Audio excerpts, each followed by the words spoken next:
Welcome to the Dynamic Soccer Coaching Substack. This post is the first in a series called Defining Your Game Model. As youth soccer coaches, we're always looking for ways to learn, grow, and develop our craft. And there's no shortage of ideas out there for how to quickly and effectively improve. Honestly, it can be a little overwhelming. Should I take this coaching course? Should I listen to this podcast? Should I download this PDF full of training games and new activities? It can be a lot. And honestly, I'm a big fan of lots of the stuff that's out there. If you look in the right place, you can find great stuff. But if you ask me, what's the best way to improve my coaching? My answer would be this: define your game model. More than any coaching course, more than any training activity, more than any new method, a clear and coherent game model is the best way to improve your coaching. So, what is a game model? A game model is a coach's idea or ideas for how we want our teams to play. That's it. Nice and simple.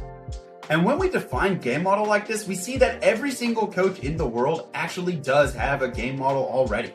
Every coach has ideas for how we want our teams to play.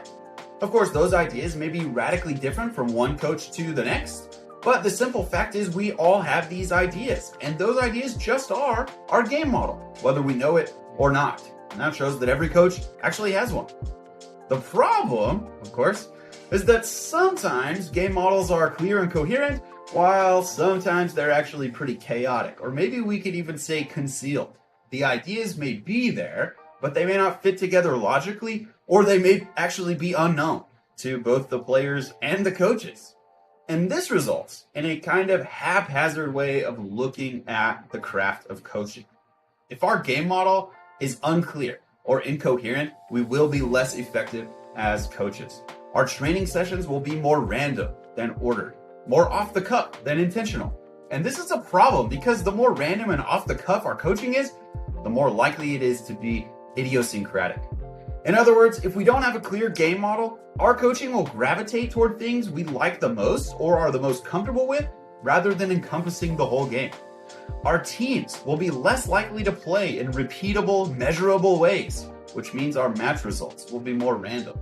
We will unintentionally leave out important things in training which our players need to know or do in order to develop. In short, if we don't have a clear game model, we're going to let down our teams, our players, and ourselves. So let's take some first steps away from chaos and toward clarity. And let's consider a few basic types of game models. The first type of game model we're going to talk about is what I'm going to call a style-based game model. This is where a coach will have a particular style of play in mind and use that as a starting point to maybe generate and inform the rest of the ideas in their game model. So whether we're talking about a possession-based game model, or a direct play game model, or a counter-pressing game model, or a counter-attacking game model, we start with a style of play and then the rest of our ideas come from that style. Those four styles that I mentioned are pretty popular. They're not the only ones that are out there, and there's lots of overlap between those four, but a style-based game model takes a style of play as our starting point and then uses that to help create and inform the rest of our ideas about the model. The second type of game model that we should talk about is what I'm going to call a phase-based game model. This is where a coach will start by dividing the game of soccer into different phases and then asking, how is our team going to play in each phase? So an example of that would be, how is our team going to play in the attacking phase of the game? Or how are we going to defend? Or how are we going to transition and how are we going to restart? It's basically a way of dividing the game up into the four kind of phases: attack, defense, transition, and restart, and then asking ourselves as coaches, how is our team going to play in each of those phases?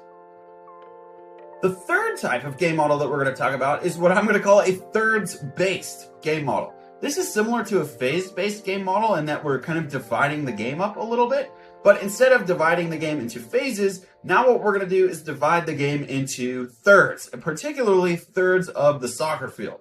So the third of the field that's closest to the goal that we're defending, we're going to call that our defensive third. In the middle is, of course, the middle third, and then the third of the field that's closest to the goal that we're trying to score in, that would be the attacking third or the final third. So a thirds-based game model basically tries to answer the questions, how are we going to play in our defensive third? How are we going to play in the middle third? And how are we going to play in the final third? So again, it divides the game up into thirds and then asks questions and tries to answer those questions about how are we going to play through the thirds. So those are three types of game models. The first one again is a style-based game model where we have a particular style of play and we use that as our starting point to inform the rest of our ideas. There is also the phase-based game model where we divide the game of soccer into the 4 phases: attack, defense, transition, and restart. And then we ask, how is our team going to play through those phases? And then finally, we talked about the thirds-based game model where we divide the field into thirds and we ask, how is our team going to play in the defensive third? How are we going to play in the middle third? And how are we going to play in the final third? Now, there's lots of overlap between these three kinds of game models. For example, my own game model is a kind of combination between all three of them. My ideas for my team are, how are we going to attack and defend through the thirds according to positional play concepts. So there you can see I started with the phase-based game model because I want to know how are we going to attack and defend, and then I added in the thirds-based game model because I want to know how are we going to attack and defend through the thirds of the field, and then I'm using positional play as a kind of style of play to inform the concepts and the other ideas that I have, and clearly that's a style-based approach. So while we're all trying to be super clear and coherent, and maybe I can even say objective when it comes to thinking about our game models, there is still lots of room for creativity and putting our own personality and philosophy into place. Just because we all have game model ideas doesn't mean that those ideas have to be super rigid and unchanging, or that we all have to have the same ones. There's plenty of room for interpretation and creativity for each coach in each kind of context. Well, there you have it. A game model is the best way, at least in my view, to improve our coaching. We need clear and coherent ideas about how we want our teams to play, whether those ideas are style-based, phase-based, or third-based, or some kind of combination of all three. As we progress in this series, we'll think about how to build a game model. Next time, we'll chat about the game itself. Then we'll think about our teams, and afterward, we'll think about our players. Eventually, we'll also think about how to take these ideas in our game model and apply them in our training sessions. In short, in this series, we're going to define our game models, which will help us design our training methods, which will then help us deliver our coaching magic. By the end, our ideas will be clear and coherent because that's the most important thing that I know to help our players learn and grow and enjoy playing soccer. So I hope you'll join me for the duration of this series. I'm looking forward to writing it. I will see you all next time.